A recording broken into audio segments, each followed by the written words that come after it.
firstly add my sincere thanks to your last panel. It is often said, a little child shall lead them, or from the mouth of babes. Of course, in this case, there are young professionals, young aspiring professionals, young professionals who are on the job and working. So I want to say a special thanks to Sharice Ward. Of course, I believe the youngest of the professionals who were on the panel, but wish you all the best in your future career.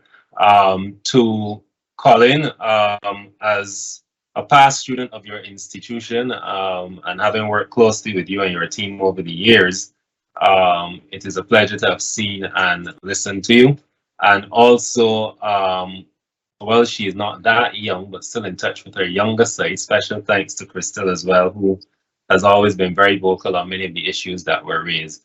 Um, I wanted to, this session really and truly, this 5 minute slot before lunch was really reserved for our treasurer to share a few thoughts and updates on the charity fund.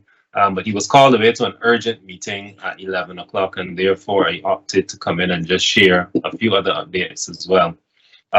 Some of you who would have been attendance at our conference back in 2018, hosted in Nassau, Bahamas, at the Atlantis Hotel, would recall that at the end of our second day's session, an impromptu collection based on the last presenter was taken and vested into a charity fund.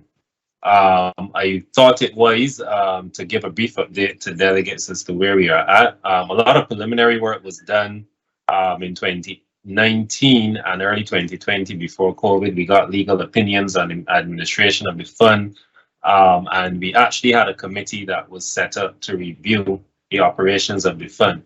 As such, we have not yet made any disbursements, so the fund and the amount collected in 2018 still remains intact. Yesterday at our board meeting, I asked one of our senior members of the board to undertake the responsibility for that committee going forward and to report back to the board with some options as to how we can administer, how we can operate, how we can continue to capitalize it with charitable contributions while also making disbursements to those worthwhile charities or even members in need.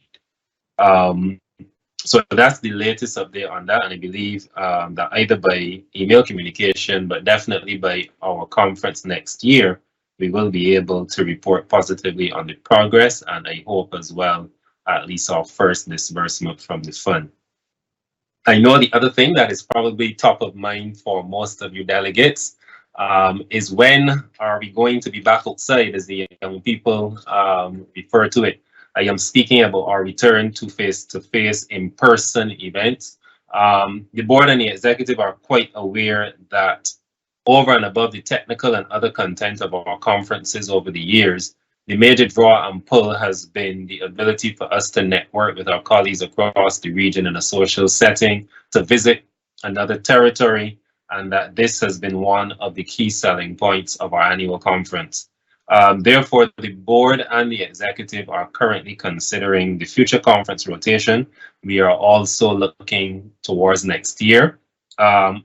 Last year, 2021, should have been the opportunity for the Eastern Caribbean Institute to host, and this year, as we speak, should have been the turn of Barbados to host the in-person event. So we're currently in consultation with the EC in terms of their ability to go ahead and execute next year, and also with Barbados and other members in terms of the future rotation.